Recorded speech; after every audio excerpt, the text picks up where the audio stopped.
Good morning students of class 10th. In my previous video, we were discussing about Oersted experiment, and now we know that a current carrying conductor having a magnetic field around it. We can find the direction of this magnetic field by using right hand thumb rule. So what is this right hand thumb rule? ये right hand thumb rule क्या होता है? तो right hand thumb rule में ऐसा imagine कर लिया जाता है कि किसी स्ट्रेट करंट कैरिंग कंडक्टर के फ्लो ऑफ करंट के डायरेक्शन में हम अपने थंब को रखते हैं। देन ये जो कर्ल्ड फिंगर होगा वो उसके अराउंड मैग्नेटिक फील्ड का डायरेक्शन प्रोवाइड करेगा। जैसे ये स्ट्रेट करंट कैरिंग कंडक्टर है और हम अपने राइट हैंड में कुछ इस तरह से इसे रख के, तो इस कंडीशन में अगर थंब इसके फ्लो ऑफ करंट के डायरेक्शन को इंडिकेट करता हो तो ये जो कर्ल्ड फिंगर होंगे या जो रैप्ड फिंगर है वो मैग्नेटिक फील्ड का डायरेक्शन प्रोवाइड करेंगे। तो इसे हम इस तरह से डिफाइन करते हैं कि if a current carrying conductor here this current carrying conductor, if a current carrying conductor is imagined to held in the right hand such that thumb points in the direction of flow of current, then the curled fingers of the hand indicate the magnetic field around it. So इस condition में ये जो magnetic field का direction है वो ये कुछ इस तरह से होगा। तो राइट हैंड थंब रूल के थ्रू हम मैग्नेटिक फील्ड के डायरेक्शन को फाइंड कर सकते हैं। नाउ अब हम उन फैक्टर्स को देखते हैं जिस पर कि मैग्नेटिक फील्ड की इंटेंसिटी किसी स्ट्रेट करंट कैरिंग कंडक्टर के अराउंड डिपेंड करती है। नाउ अब हम उन फैक्टर्स को देखते हैं। Factors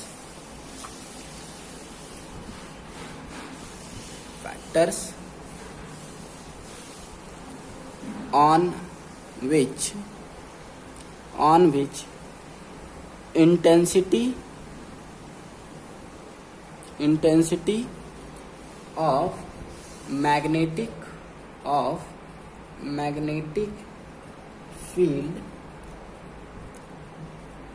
due to current carrying conductor depend. अब हम उन फैक्टर्स को देखेंगे जिन पर कि मैग्नेटिक फील्ड की इंटेंसिटी किसी स्ट्रेट करंट कैरिंग कंडक्टर के अराउंड डिपेंड करती है। सो एट फर्स्ट जो मैग्नेटिक फील्ड की इंटेंसिटी होती है वो अमाउंट ऑफ करंट पे डिपेंड करती है। जैसे किसी करंट कैरिंग कंडक्टर जिसमें कि लार्ज अमाउंट का करंट फ्लो हो रहा हो, उसके करीब अगर हम एक मैग्नेटिक कॉम्पस को लेके जाते हैं तो मैग्नेटिक कॉम्पस का नीडल ज़्यादा डिफ्लेक्ट होता है, और अगर यहाँ पे स्मॉल अमाउंट का करंट फ्लो हो इस कंडक्टर में, तो उस कंडीशन में ये जो मैग्नेटिक कॉम्पस होता है इसका नीडल स्मॉल डिफ्लेक्शन शो करता है, जो बताता है कि इसके अराउंड मैग्नेटिक फील्ड की इंटेंसिटी कम है, यानी वीक मैग्नेटिक फील्ड यहाँ पे एग्जिस्ट कर रहा है।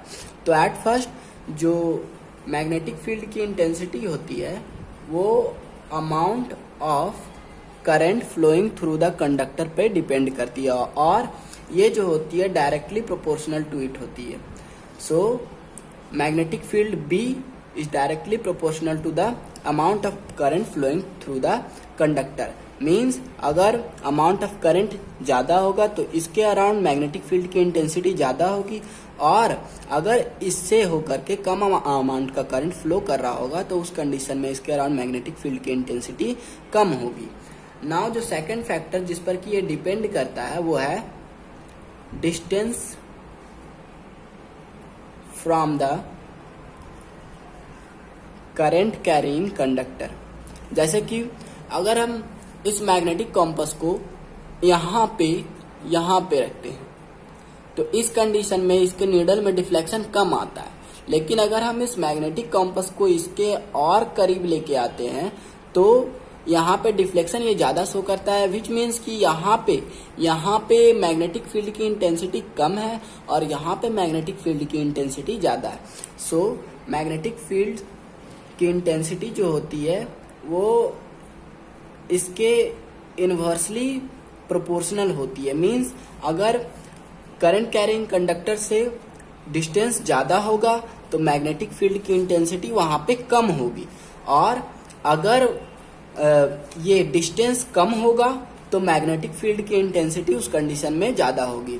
तो इस तरह से ये फर्स्ट और सेकंड इक्वेशन से ये आता है कि मैग्नेटिक फील्ड जो होता है डायरेक्टली प्रोपोर्शनल टू होता है I/R के। फ्रॉम फर्स्ट एंड सेकंड हम ये कंक्लूड कर सकते हैं कि जो मैग्नेटिक फील्ड जो होता है वो डायरेक्टली प्रोपोर्शनल टू होता है I/R के। और यहाँ पे एक कांस्टेंट हम लेते हैं μ0/2π। ये जो कांस्टेंट होता है इसे परमिएबिलिटी ऑफ मैग्नेटिज्म भी कहा जाता है, या permeability of magnetism of free space भी कहा जाता है, which is equal to I/R। और इस μ0 का जो वैल्यू होता है, वो होता है 2 × 10⁻⁻7 टेस्ला मीटर पर एम्पियर। सो इस तरह से हम किसी करंट कैरिंग कंडक्टर के कारण उससे r डिस्टेंस पे हम मैग्नेटिक फील्ड की इंटेंसिटी फाइंड कर सकते हैं बाय यूजिंग दिस फार्मूला। और ये r डिस्टेंस आपको हमेशा ध्यान रखना है कि हमेशा इसके परपेंडिकुलर होनी चाहिए। जैसे कि अगर कोई बहुत स्मॉल, जैसे कि एक बहुत स्मॉल कंडक्टर और इसका लेंथ dl है, लेट अस से इसका स्ट्रेंथ dl है, बहुत छोटा स्ट्रेंथ dl है, लेंथ dl है।